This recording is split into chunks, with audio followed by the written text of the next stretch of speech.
Life Audio. So these are 3 easy, practical things that you can do to get this fresh start. Looking to grow your faith but short on time? The Holy Reads app is your answer. With over 1,000 book summaries, daily devotionals, and more, you can find inspiration anytime, anywhere.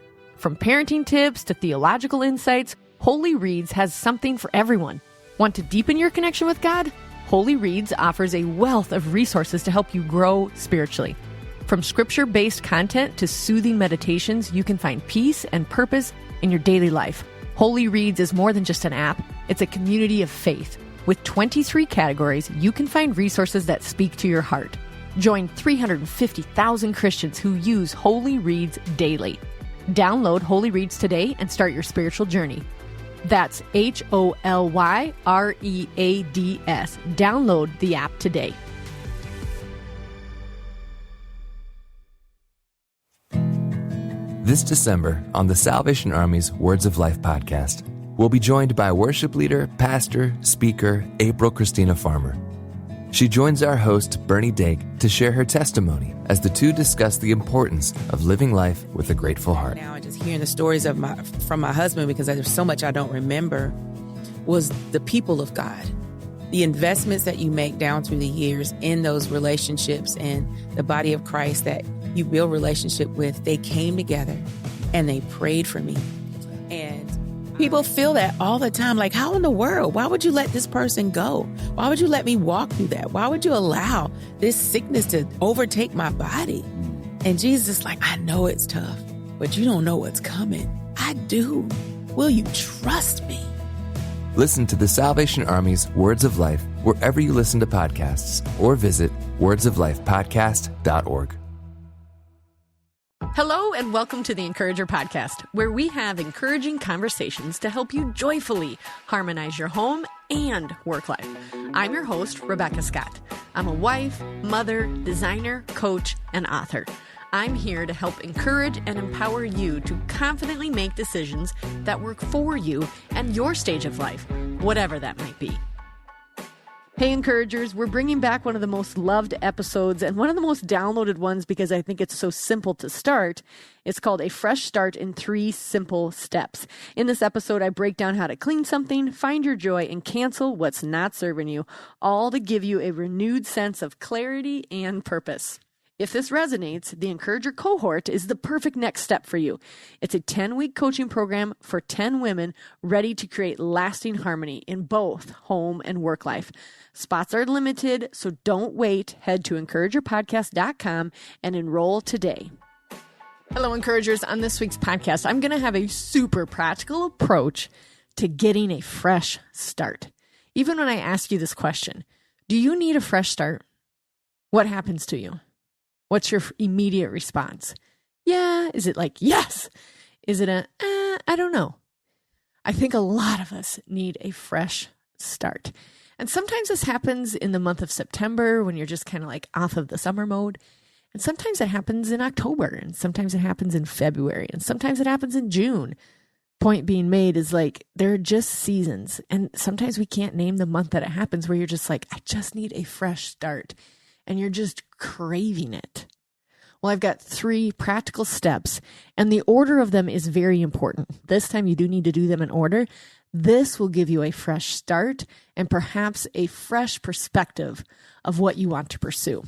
Okay? Remember, the order is important.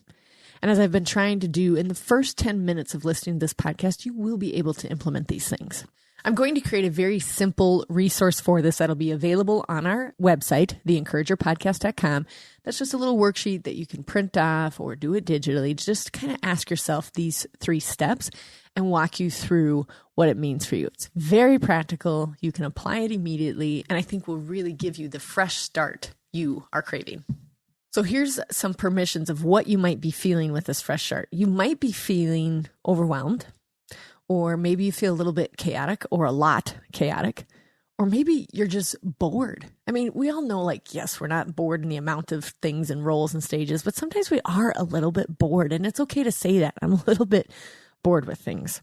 So if you do these steps in this order, you will start to see results and you will feel a fresh start. First, clean. This may be the last thing you want to do as you're craving a fresh start, but think about it. When you just clean one area, and permission here, you guys, to think just 1% and only do it at 80%, you will feel lighter when you clean something. You start to see things more clearly, and the chances are that it spreads to the other areas that you also want to clean. But we're just going to start with one. And when we start with that one area that we are cleaning, we start to feel momentum and we start to feel lighter. I want you to think of the examples in your own life. When you just do the dishes, like the kitchen is a mess and it feels chaotic and you've had one of those weeks, but you're like, okay, if I just do the dishes, and you do the dishes, sometimes even begrudgingly, but you look at the clean dishes and you're like, that feels better, right? Or when you just clean your bathroom sink. Pro tip, I hide a magic eraser behind my sink so that I can just pull it out real quick and wipe the sink down, because sometimes it's too overwhelming to clean the whole bathroom. But I'm like, just my sink with my little magic eraser tucked behind it. It's been such a game changer.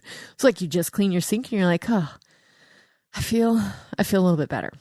Or when you just clean your desk, when you just tidy up your desk, even if you're not going to use a solution, you're like, I'm just going to tidy up my desk, you do feel lighter.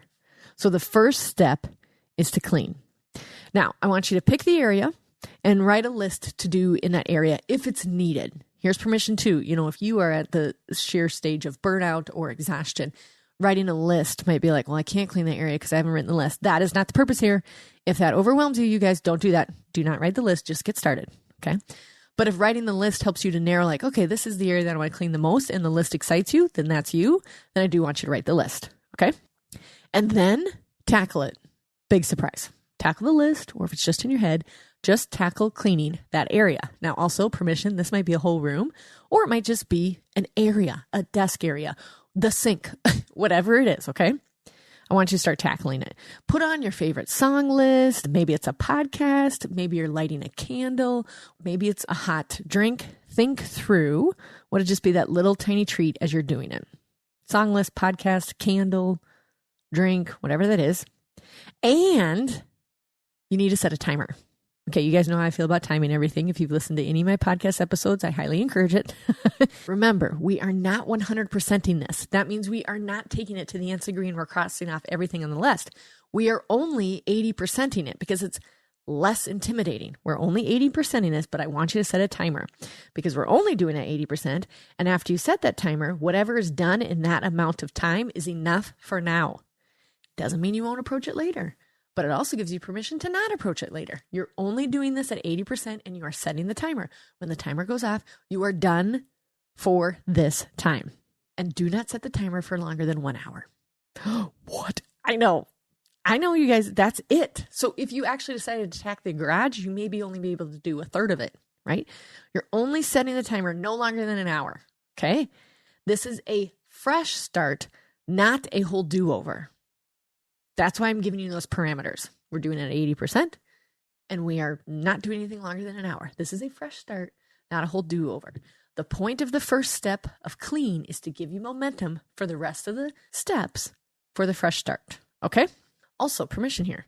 Think about just cleaning your camera roll or cleaning up your calendar for 6 months. Or maybe it's just cleaning up your desktop. This doesn't have to be a whole area. Remember, it can just be an object that you're tidying up. Okay, the second step is to find your joy. What? Yes, joy. You have cleaned out an area and you feel lighter and you have some clarity and you even have some energy to pursue some things, right? Now ask yourself, what brings me joy and how can I find it? So I've lined this up by just answering the simple questions that we also ask for our work system very frequently, which is the who, what, when, where, how, and why. So you're going to answer those to find your joy. I want you to picture this though. Right after you got done cleaning that, what happened to you? Did you dance after the cleanup? Did you sing? Did you hum? Did you take a nap? Did you read a book? Did you take a walk? Did you call a friend? Did you worship? Like what happened after you cleaned that area? Because you already feel lighter. And the chances are that might indicate where your joy comes from. Not necessarily coming from cleaning out the area, but where you're experiencing it in your body. You're like, wait a minute, here is the joy. And once you have the clarity, you want to pursue joy. It's a natural thing to want to pursue the joy. So let's ask ourselves the first question, who? Who is it that gives you joy? I know for me personally, of course, it is Jesus Christ. He is my source of joy. He is my source of light, all of those things. But there's also some awesome human beings that give me joy. So answer that for you. Who are people in your life that bring you joy? My twin sister, for sure. I love spending time with her. I have some girlfriends that I love spending time with. My spouse brings me joy in just that we get to serve one another, and he's so opposite of how I think with things that it does actually give me joy to see another perspective because I know I can lean on him. So who in your life brings you joy? Answer that question. What in your life brings you joy? This you might have to sit with for a little bit, and the what can be very simple and it can be very complex. It could be like this cup of tea brings me joy. What brings you joy? It might be the walk. It might be exercising. It might be work. What brings you joy? Answer that question for yourself. Then when? When do you have joy? Is it early in the morning? Is it late in the evening? Is it all day long? Is it when you're doing this? When do you have joy? And sit with that for a little bit. And if these are hard to answer because you're like, it's been a while since I had some joy, I want you to pursue a few things. So think of the joy, like we know how to okay, I think this is when I have joy. How can you insert more of that into your week? So this is zooming out, maybe just on the week, and find pockets of time when you could pursue joy. These pockets might be in little tiny pieces. So it might be you take a longer lunch each day. Okay, just like 10, 15 minutes, you guys. Maybe it's getting up a little bit early on Saturday morning to have some time to yourself to pursue joy. Maybe it's late Sunday afternoon. Maybe it's Sunday evenings. Where could you find some pockets to start inserting some more joy? After you've answered these questions, this will make more sense for you, but find these pockets of time for when you're going to experience more joy. Then ask yourself, where can I experience this joy? Now you can think of it physically, like in your body. Is it from dancing, singing, walking, reading, roasting something? Is it like working out? Is it working? Like, where do you experience this joy? Is it a location? Is it at your farm? Is it at your lake house? Is it on your deck? Is it in a gym? Like, where do you experience this joy? Is it at your church when you're volunteering? Is it in your, like for me, is it in your studio when you're accomplishing things? Yes. Answer the question, where? And a little bit of permission that if you have access to this where more frequently, insert more things into that area. Meaning, take work on the deck for the afternoon. If you have a lot of joy in your deck, take your work to the deck for an afternoon. Take that longer lunch so that you can go for that walk that brings you a lot of joy when you're in nature. Go to that cute coffee shop so that you can work or that you can just get restored with just something you didn't have to make yourself. Think about your where and how can you manufacture some more time in that area to have more joy. Now answer the question, how? How can I get more joy? Meaning, how can you manufacture it? So recall a time or a place that joy was experienced and reverse engineer that. What was the setup there? What were you doing? Who was with you? Mostly like, what were you doing to experience that joy? And see, can you actually just manufacture it? Think about those pockets of time that we talked about. Could you insert and manufacture some joy in those pockets of time to get there? And the last question is why? Ask yourself, why did I start this? When we're looking at trying to find our joy, we ask ourselves, why? Why do I want to pursue joy? Because it permeates the entire family when you're the one with so much joy. And in pursuing that joy, ask yourself why. Why did I start this? Looking to grow your faith but short on time? The Holy Reads app is your answer. With over 1,000 book summaries, daily devotionals, and more, you can find inspiration anytime, anywhere. From parenting tips to theological insights, Holy Reads has something for everyone. Want to deepen your connection with God? Holy Reads offers a wealth of resources to help you grow spiritually. From scripture-based content to soothing meditations, you can find peace and purpose in your daily life. Holy Reads is more than just an app. It's a community of faith. With 23 categories, you can find resources that speak to your heart. Join 350,000 Christians who use Holy Reads daily. Download Holy Reads today and start your spiritual journey. That's HOLYREADS. Download the app today.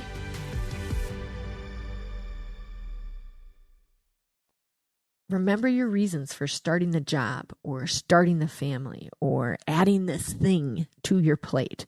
What was your initial plans for it? And go and pursue that version again. Don't get stuck in the weeds. We get so stuck in the weeds. And the how, which raising my hand, guilty. I love the how. I'm very practical. As you guys know, I love the how. But sometimes I need to zoom out and go, wait a minute, why? Why did I start this? Why did I pursue this? And get back in the why and worry less about the how. Because the more we start to go, well, how do I grow it? How do I nurture it? How do I pursue it? We forget why we started in the first place and lose that sense of joy. Now, if this step number 2, find your joy, feels heavy right now, you're just in a heavy season, go back to doing those tiny pockets of time to pursue the joy. Now, this may mean just an hour on your deck longer, or maybe it's only 30 minutes you're allowed. It may be a latte that week with a friend. Like, find those pockets. If this feels super heavy and you're like, there's no way I can answer all these questions, permission to do it at 1%. So find the pockets. If you're going to do the only 1% because this season is heavy, find a pocket of time where you can experience joy. You got to do at least that much. We're called to find joy. One of my affirmations that I read every morning is, joy is my birthright. And if the season isn't quite as heavy, go through those steps. Answer those questions. We need to insert joy so we can remember our why we are doing the things that we do. And for the final part of the second step is, I want you to resist the urge to compare your version of joy to others. Their version of joy will be different than yours. And that's okay, which is always why I give permission. If sometimes your me time, like for me, I want to do burpees. For others, they're like, I want to take a nap. Okay. So don't compare your version of joy to others. Your version of joy is personal. It's what God's laid on your heart. It's how he in particularly made you. Don't compare your joy to others. And your body will show you where this joy is because he has uniquely created. So just take some time with it, answer the questions, and sit with it. And ask God to reveal it. Hey, I'm having a hard time figuring this out. Can you reveal to me where the joy is that you laid on my heart? And then be on the lookout. We need to be expectant of the feeling of joy. Joy will come back. Be expectant. Ask God to reveal it. Okay, third step, cancel. I love this one. And everybody was like, good, because joy was a little bit deeper thinking, and cancel I can totally handle. Okay, first step, you've cleaned things. You've got a little momentum. Second step, you're like, ooh, I got some joy. I'm gonna keep manufacturing this. I'm gonna have more joy. And then you're like, you know what? Now that I have all this joy and I know what it feels like, I want to cancel something, right? Let's cancel and clean things up. Yes, the first step was clean, but this step is to actually just cancel things. So zoom out again. I love this phrase. I want you to really picture me. Zoom out. Look at your calendar.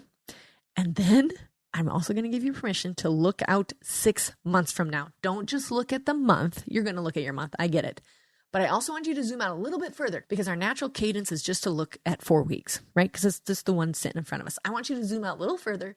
Look at 6 months and go, all right, what can I cancel? First of all, it's still, rude to cancel something that's only a month away, but it's not rude to cancel something that's 6 months away. It's wise. Think of that. When you tell somebody you're canceling something the day of or the week of or the month of, they're like, hey, gosh, that was kind of inconvenient. But when you tell someone that you're canceling something that was going to happen 6 months from there, like, oh, thank you so much. I really appreciate that. Hello. Right? Such an easy thing. So zoom out 6 months and figure out, maybe it's a calendar thing. We're going to talk about different points here. Is there anything that you need to cancel? It did not bring you joy. It will only overwhelm you. Is there anything that you can cancel from now until 6 months from now? And here's also permission. Of course, I will give you permission. Do you need to cancel or just rearrange it? It's just like, whoa, this season is super heavy. I did not anticipate this. Can I get a rain check? Can I change that to a different season? So yes, I'd love for you to be able to cancel some things, but sometimes you can't. And so maybe it's just a rain check or rearrangement of that thing on your calendar. Okay. What apps on my phone can I cancel? Are there some apps you're not using? Cancel them. What shows can I cancel? Ooh, this one. You guys, I just made some people uncomfortable. Like, I don't want to cancel my shows. One of the things that comes up frequently in coaching is how much TV time they're spending, and not in a judgment zone. I just make them record it. And they're like, I had no idea I was consuming that much TV from shows. And it hasn't been very long that we've been talking about binge watching, which, by the way, I don't know anybody who has time for binge watching. Not that I'm making myself superior, because I do crave it, but I would get bored too quickly. Like, we didn't used to use the word binge because we didn't have time for that. So we still don't have time for it. We're just making time for it. Okay, so just a little bit there, you guys. What shows should you cancel? Maybe it's like they're not even bad. It's like, it's not that you even feel guilty about them. They're not serving you, your time, your goals, your visions, your family, your spouse anymore. Like, what shows should you cancel? What desktop apps can I cancel? If you have a desktop in your old school, or maybe it's your laptop, maybe it's your iPad, is there any apps on there that you need to cancel? This is a great time. It's kind of in the cleaning area as well. But what can you cancel? Take a look at your subscriptions. What can I cancel? What no longer serves me? What am I like, nope, that does not give me joy. Moving on, cancel. What procedures or methods in your work system can you cancel? Does it really work for me, or just add work to do this method or this procedure? Maybe you need to cancel it. You're in denial that it hasn't worked for so long, and you just need to cancel it. And maybe it's just cancel it for now. Remember this, just because the method is efficient does not mean it is essential. I want you to really think on that when you're canceling some work things, or you're canceling some life things for that matter. Just because the method is efficient does not mean it is essential. So should you cancel it? Should you cancel, I use this in quotations, should you cancel some relationships, or rather redirect them to be more healthy? Remember, the goal is for a fresh start.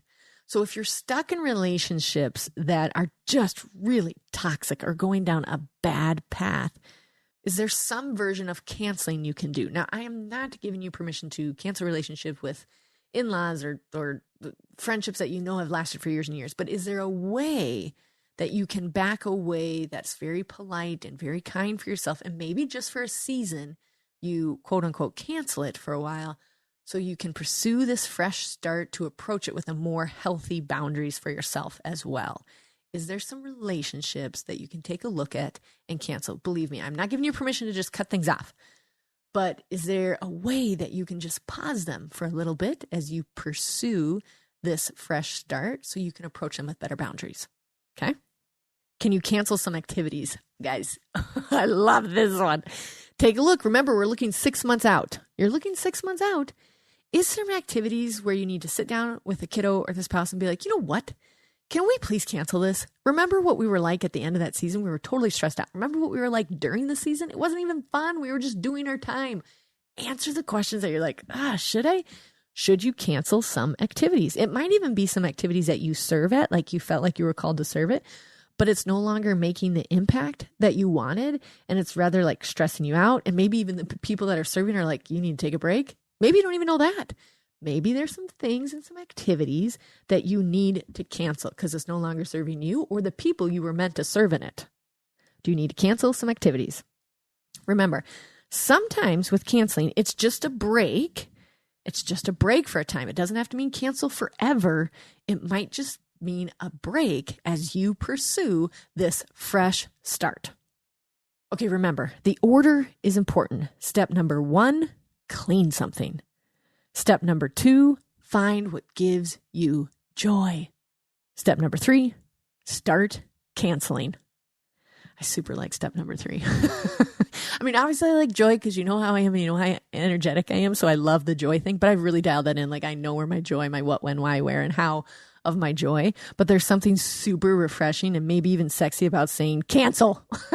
Like, especially as like thinned out as we can become in these stages of life. Like even just the word fresh start, I'm like, oh yes, a fresh start. So these are 3 easy, practical things that you can do to get this fresh start. I can't wait to see you guys using both our Facebook and our Instagram community to talk about your own fresh start.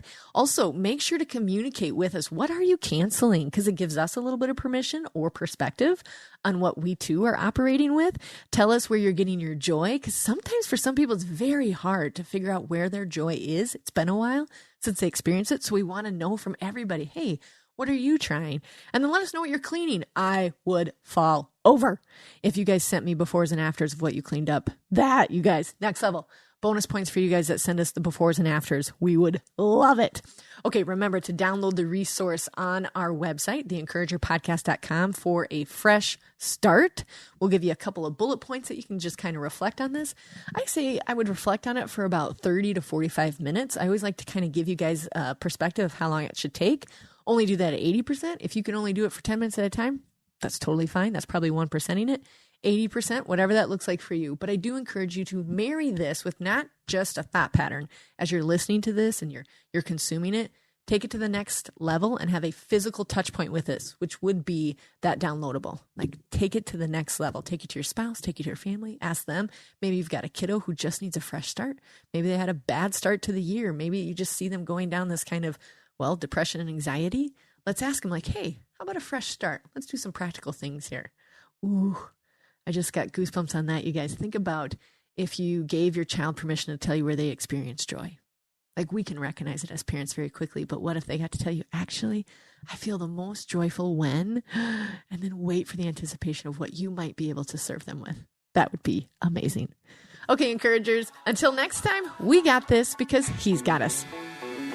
Thanks so much for tuning in. If the Encourager podcast has helped or encouraged you in any way, please subscribe to the show and leave a 5-star review. And then help us spread the message of encouragement and hope by sharing the podcast with others.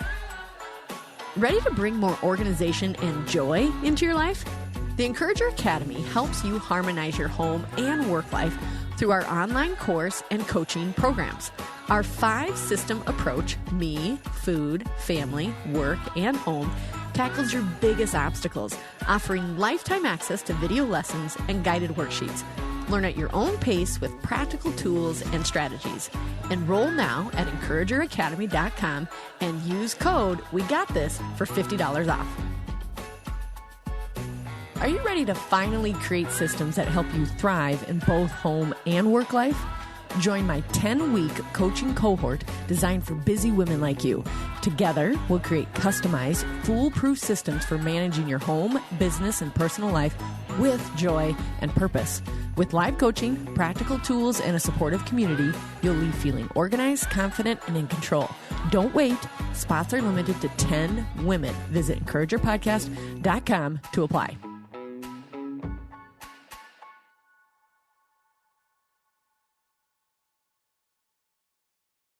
Hey there, it's Nicole Eunice, host of the How to Study the Bible podcast, where every single week we join together to encounter God through His Word. You can subscribe at lifeaudio.com.